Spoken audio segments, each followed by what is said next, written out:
Hello friends, welcome to my channel. இன்றைக்கி நம்ம பிரண்டை சட்னி எப்படி பண்ணுறதுன்னு பார்க்கலாமா? வாங்க வீடியோக்குள்ளே போகலாம்.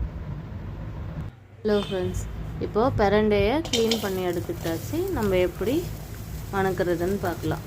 கடாயை வச்சுக்கிட்டு பிரண்டையை அதில் கொட்டிக்கலாம். 2 ஸ்பூன் எண்ணெய் ஊற்றிக்கலாம்.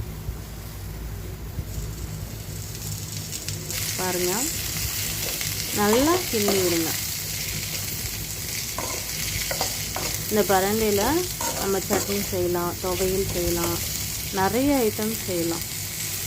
ஒரு பிஞ்ச் உப்பு. இந்த உப்பு எதுக்காக நம்ம சேர்க்கணும்னா, பிரண்டை சீக்கிரமாக வதங்கிறதுக்காகவும் அதில் இருக்கிற பிரண்டையில் ஒரு விதமான அரிப்புத்தன்மை இருக்குது, அது குறையிறதுக்காகவும் தான் நம்ம உப்பு சேர்க்குறோம். உப்பு சேர்த்து வணக்கும் போது நமக்கு சீக்கிரம் வணங்கிடும். பிரண்டை மட்டும் இல்லை, எல்லா காய்கறியுமே நமக்கு சீக்கிரம் வணங்கிடும். ரொம்ப ஹை ஃப்ளேமும் இல்லாமல் லோ ஃப்ளேமும் இல்லாமல் மீடியமில் வச்சு நல்லா வணக்கி விடுங்க. பாருங்கள், இந்த மாதிரி வர அளவுக்கு பொன்னிறமாக வர அளவுக்கு நம்ம வணங்கி எடுத்துக்கிட்டோம். எடுத்துகிட்டு வேறு பவுலுக்கு மாற்றிக்கலாம். ஹலோ ஃப்ரெண்ட்ஸ், இன்றைக்கி நம்ம பிரண்டை சட்னி பார்க்கலாம். கடலைப்பருப்பு இதெல்லாமே சட்டி சூடாகிறதுக்கு முன்னாடியே நம்ம போடுவோம், ஏன்னா இல்லைன்னா தீஞ்சு போயிடும்.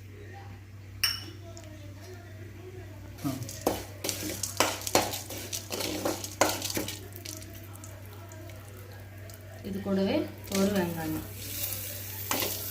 நம்ம வணக்கி அரைக்க போகிறோம் இல்லையா, அதனால் பெருசு பெருசாக கூட நம்ம போட்டுக்கலாம்.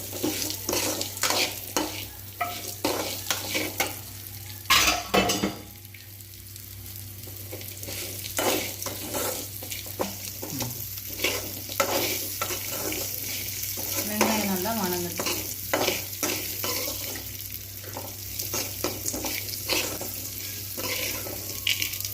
பிரண்டை சட்னி எல்லா வயசில் இருக்கிறவங்க சாப்பிடலாம். முக்கியமாக சின்ன குழந்தைங்க, பெரியவங்களாம் சாப்பிடலாம். ஏன்னா மூட்டு வலி நமக்கு அதிகமாக இப்போ மூட்டு வலி, எலும்பு தேய்மானம், அதுக்கு பிரண்டை சட்னி ரொம்ப நல்லது. வாரத்தில் ஒரு தடவையாவது எடுத்துக்கிட்டால் ரொம்பவே ஆரோக்கியமாக இருக்கும். வெங்காயம் நல்லா வணங்குது.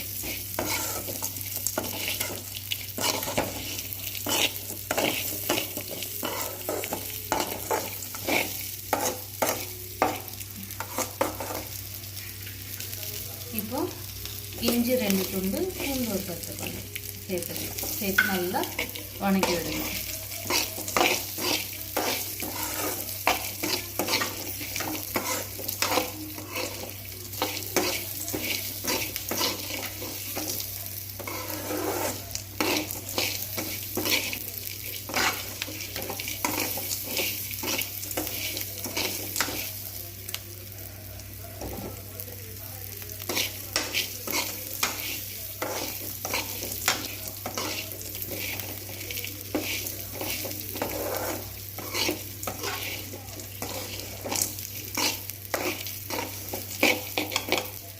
காஞ்ச மிளகா 4, ஒரு பச்சை மிளகா சேர்த்துக்கலாம்.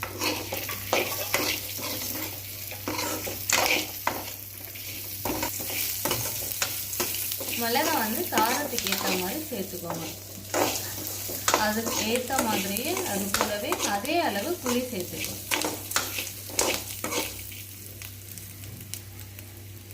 பாருங்க, நான் ஒரு பெரிய நெல்லிக்காய், முழு நெல்லிக்காய் அளவுக்கு புளி சேர்த்துக்கிட்டேன். எண்ணெயிலே நல்லா வணங்கும்.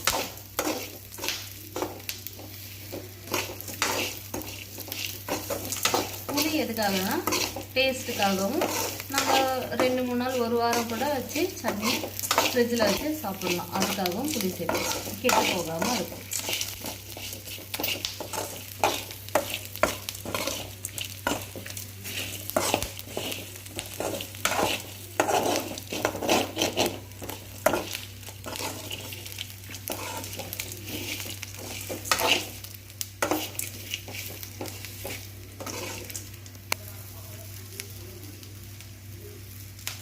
ஒரு துண்டு தேங்காய் சேர்த்து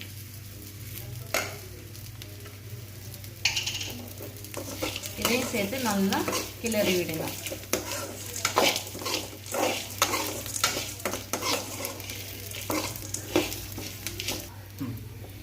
பாருங்கள் நல்லா வணங்கிடுச்சு. இதை நம்ம ஒரு மிக்ஸி ஜாருக்கு மாற்றிட்டு நல்லா பேஸ்ட்டாக அரைச்சி எடுத்துக்கலாம். நம்ம ஆல்ரெடி எண்ணெயில் வணக்கி வச்சுருக்கோம் பிரண்டையை இது கூட சேர்த்து ஒரு 4 கிண்டு நல்லா கிளறி விட்டுக்கலாம்.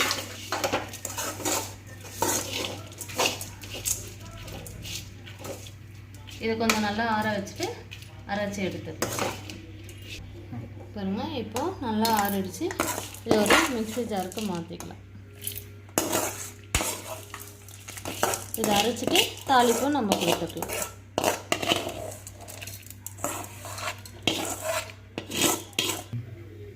பாருங்க இப்போ நம்ம அரைச்சி முடிச்சாச்சு. தாளித்து எடுத்துக்கலாம்.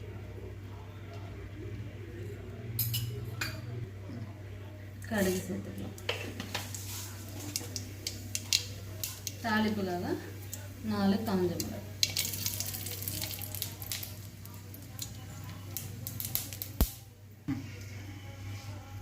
ஒரு படி கருவேப்பிலை சேர்த்துக்கலாம்.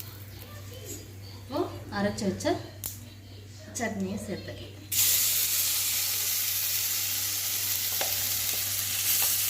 நான் கெட்டியாக அரைச்சி எடுத்துருக்கேன். உங்களுக்கு வேணும்னா தேவையான அளவு தண்ணி சேர்த்துக்கலாம்.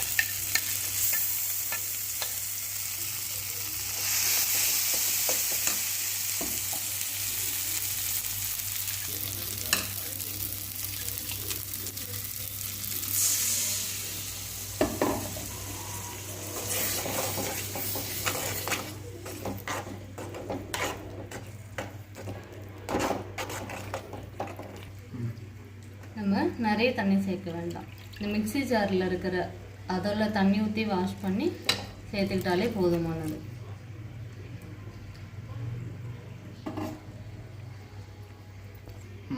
இப்போது தேவையான அளவு நம்ம உப்பு சேர்த்துக்கலாம். நீங்கள் டேஸ்ட் பண்ணி பார்த்துட்டே சேர்த்துக்கோங்க. நல்லா கிண்டி விட்டுட்டு டேஸ்ட் பண்ணி பாருங்கள். சுவையான பிரண்டை சட்னி தயார். நீங்களும் செஞ்சு பார்த்துட்டு கமெண்ட் பண்ணுங்கள்.